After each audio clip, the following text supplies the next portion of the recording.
Remember that rainy eve that I drove you out? What?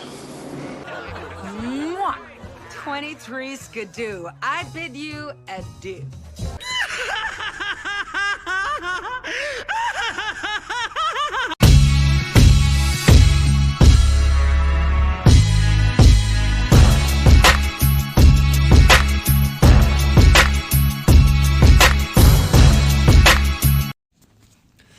All right, guys, let's talk about Batman Cape Crusader. So it came out, I'll say about a good week or two, maybe 2 weeks.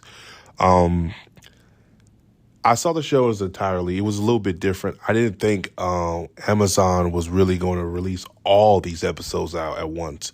I had a feeling they were going to release the episode on a weekly basis, which I thought maybe the show would have done better. I don't know. I'm going to talk about many things, but we're going to talk about the animation, which is the animation, the voice acting, and the direction of this show. Let me point this out here right now. This to be the spiritual successor to Batman the Animated Series, it is not. If you ask me, the Batman or even Batman Brave the Bold could be more of or Batman Brave, Beware My Batman, those to me are more of a spiritual successor and a better adaptation of Batman than this. When it comes to Bruce Timm, he has hits and misses. Lately, he's been missing, and boy, he has missed. Batman Killing Joke was a miss for me. I did not enjoy that film. I thought the inclusion of Batgirl and Batman relationship was not necessary, but again, he has a hard-on for that for some reason. I guess he wants to put Barbara Gordon with Bruce Wayne for some reason, even though in the comics she's with Dick Grayson.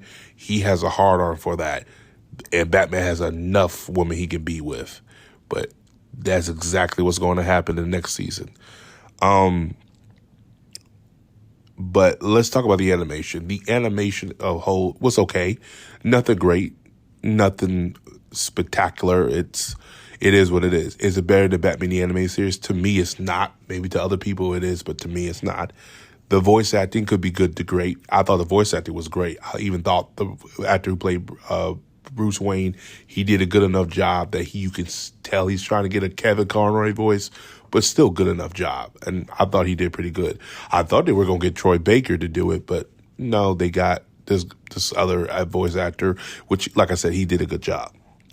Like I said, everybody from Catwoman to this, to that, to Harvey Dent. I think Harvey Dent voice actor, which was the voice actor for Batman. Everybody did a great job. The direction of this thing. The race swapping, I can forgive that to a certain extent. Was it necessary? No, but I can forgive it. The problem with it is when they race swap it, they just race swap just to race swap. They don't even try to get into more of the meat and potatoes. For example, if Jim Gordon is black, show him with his black family, get more invested into it. That's why even I'm always been a fan of don't race swap. If you're going to race swap just to race swap, then don't do it. It's just, to me, it's a waste of time.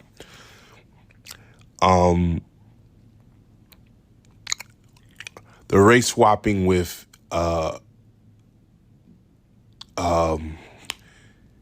Harley Quinn with an Asian, that could be fine if it was done properly. I did like the interpretation of her being more of a psychiatrist and more of using her skills in here a little bit, but I still think the original Harley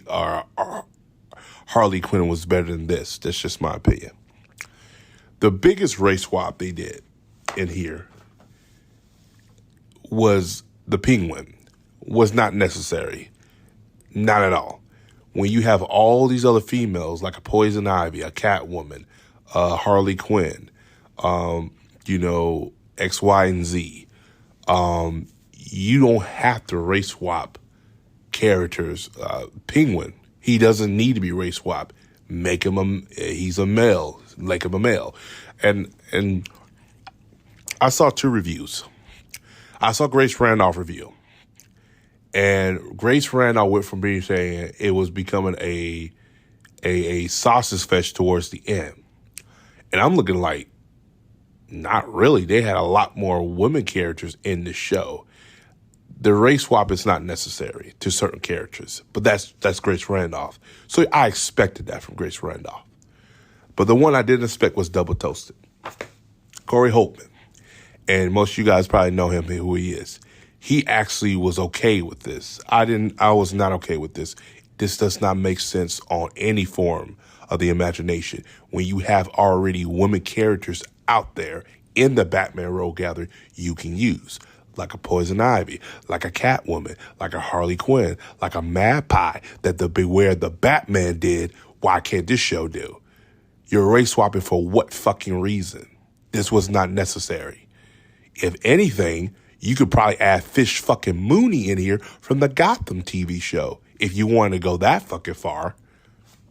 Like I'm saying, there's characters for them to use. They choose not to. They just want to race swap to race swap. That's my problem with this show. It gets an L. Bruce Timm knows better than this shit. But again, Warner Brothers was pushing an agenda at the time. And animation is different from filming. Because in animation, once it's done, it's done. You can't really go back and change it. But for films, you can go back and reshoots and do all that stuff and try to make something out of this crap. But you can't really do that for animation. So on that front, I understand that. But man, this was a L. And Warner Bros. Has been taking L from the Tomorrowverse to it's getting worse. Maybe next season they'll do better. And that's why I'm not grading it so hard as what other people are. But we'll see next season. And I'll give it for what it is. I'll give it a 5, low 5 out of 10 going to a 6. There's some stuff I enjoyed in here. I did like the relationship with Batman and Bruce Wayne. Alfred and Batman. You probably say he treated Alfred like shit. Yeah, I liked that because again, I had never seen that before, and that's a different take, and I'm okay with that. Some people didn't like it. I thought it was fine. We've seen him already as a father figure. Let's move past that, and I thought that was pretty cool. In certain aspects, they did good. In certain aspects, they weren't. However, like I said, the climate is changing. The world is changing. The race swapping, the agenda driven, all that stuff. That is slowly changing in Hollywood. That is not accepted no more. A lot of people don't want that no more. And again, it's not people don't want black people in certain roles. They just don't want you race swapping just to fit a narrative no more. So now they have to go back and do what made them great is tell good stories. And now we're probably going to get a better story. We may not even see the Penguin female again. They may not even add her again, which is probably good. I don't think we need to. So, like I said, it is what it is. But that's my review of it. As always, guys, like and subscribe. Peace. Have a Johnson day. And comment below. Let me know what you think about Batman Cape Crusaders.